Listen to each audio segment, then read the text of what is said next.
সেই উদ্দেশ্য বাস্তবায়ন করতে সক্ষম হয়নি। আমাদের সন্তানেরা জীবন দিয়েছিল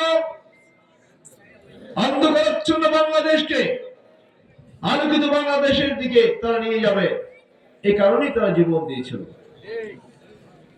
অথচ অত্যন্ত পরিতাপের বিষয়, এত জীবন দেওয়ার পরেও, এত রক্ত দেওয়ার পরেও বাংলাদেশ সে অন্ধকারাচ্ছন্ন যুগ থেকে আলোর দিগন্তে এখনো পৌঁছতে সক্ষম হয়নি।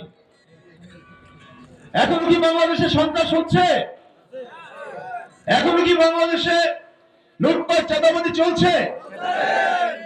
এখনো কি বাংলাদেশে বৈষম্য চলছে? এখনো কি বাংলাদেশে ফ্যাসিস্টের স্টাইলে নতুন করে ভোট ডাকাতি, নতুন করে রাজত্ব দখলের মহড়া চলছে? যদি সেটা চলে থাকে তাহলে আমাদের সন্তানরা কেন জীবন দিল?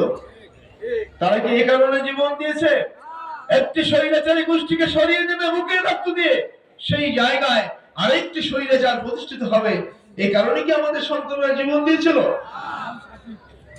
সুতরাং বাংলাদেশের মানুষের দৃঢ় প্রত্যয়, টেকনাফ থেকে তেতুলিয়া পর্যন্ত, রূপসা থেকে পাথুরিয়া পর্যন্ত শ্রেণী পেশার মানুষেরা, নারী পুরুষ সকলে, ধর্ম বর্ণ সকলে আজকে একটি কথাই বলছে যে বাংলাদেশ আর পিছনে ফিরে যাবে না। ইনশাআল্লাহ বাংলাদেশ আলোকিত আলোর দিগন্তের দিকে প্রবাহিত হবে। সুতরাং এ কারণে তারা বলছে, অতীতে আমরা অনেক দল দেখেছি, আমরা আওয়ামী লীগের শাসন দেখেছি, আমরা বিএনপির শাসন দেখেছি, আমরা জাতীয় পার্টির শাসন দেখেছি। 5 তারিখের পরে একটি বৃহত্তর দল যারা রাষ্ট্র ক্ষমতায় যেতে চায়, তাদের স্বরূপ, তাদের চেহারা আমরা হারে হারে টের পেয়েছি। সুতরাং ভবিষ্যতে আমরা বাংলাদেশ জামাত ইসলামের নেতৃত্বে বাংলাদেশের মাটিতে ন্যায়-ইনসাফ ভিত্তিক সমাজ এবং শাসন কাঠামো প্রতিষ্ঠিত হোক, এটা আমরা দেখতে চাই। এটা হচ্ছে জাতির আকাঙ্ক্ষা। এই কারণে বাংলাদেশের বিভিন্ন বিশ্ববিদ্যালয়, ঢাকা বিশ্ববিদ্যালয়, রাজশাহী বিশ্ববিদ্যালয়, চট্টগ্রাম বিশ্ববিদ্যালয়, জাহাঙ্গীরনগর বিশ্ববিদ্যালয়, সর্বশেষ জগন্নাথ বিশ্ববিদ্যালয়, বৃহত্তর বিশ্ববিদ্যালয়গুলোতে যে ছাত্র সংসদ নির্বাচন অনুষ্ঠিত হলো, সেই নির্বাচনে আপামর ছাত্র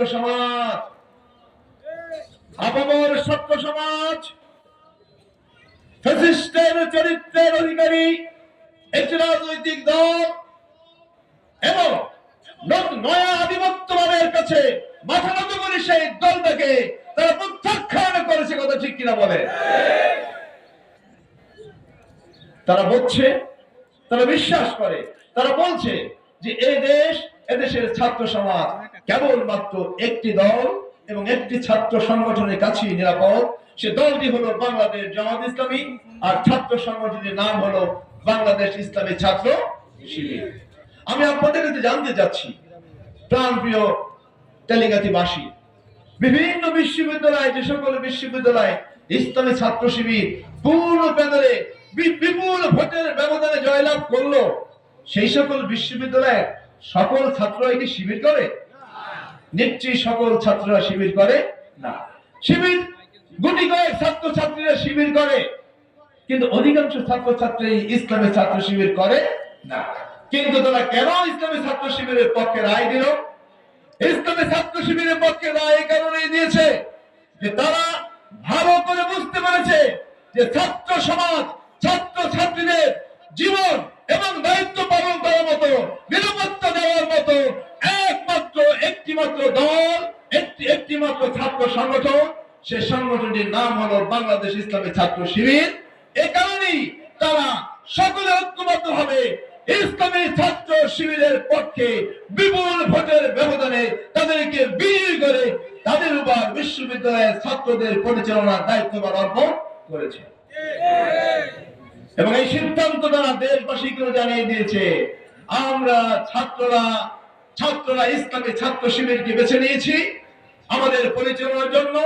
হে বাংলাদেশের মানুষেরা, বাংলাদেশের মানুষকে মানুষের জীবন এবং মান ইজ্জত রক্ষা করার দায়িত্বভার তোমরা একমাত্র একটি দল, সেটা হলো বাংলাদেশ জামাত ইসলামী, তার হাতে অর্পণ করো।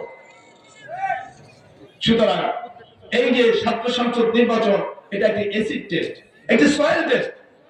সারা বাংলাদেশের সকল যে সকল পরিবারের ছাত্ররা এখানে পড়াশোনা করে, সেই সকল পরিবারের আকাঙ্ক্ষা, যে গণ আকাঙ্ক্ষা, সেই আকাঙ্ক্ষাই বাস্তবায়ন হয়েছে বিশ্ববিদ্যালয়ে।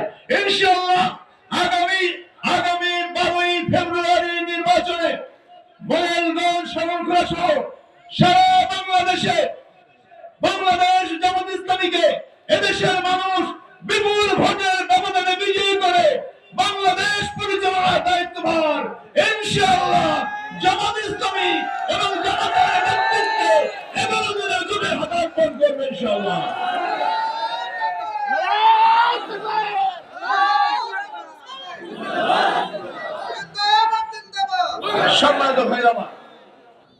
সম্মানিত ভাইরা আমার, বাংলাদেশ বিশেষ করে মডেলগঞ্জ, শরণখোলার এই জনপদের দায়িত্বভার যদি এদেশের মানুষ আমাদের হাতে অর্পণ করে, তাহলে আমরা অঙ্গীকার করছি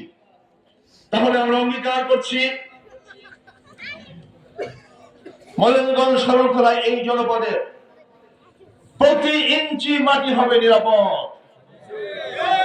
আমরা এই জনপদের 1 ইঞ্চি মাটিও, 1 চিলতে মাটিও আমরা কোন সন্ত্রাসী এবং বর্গীদের হাতে ছেড়ে দিতে পারি না। সুতরাং মডেলগঞ্জ, শরণখোলা প্রতিটি মানুষ থাকবে নিরাপদ। আর রাজনীতি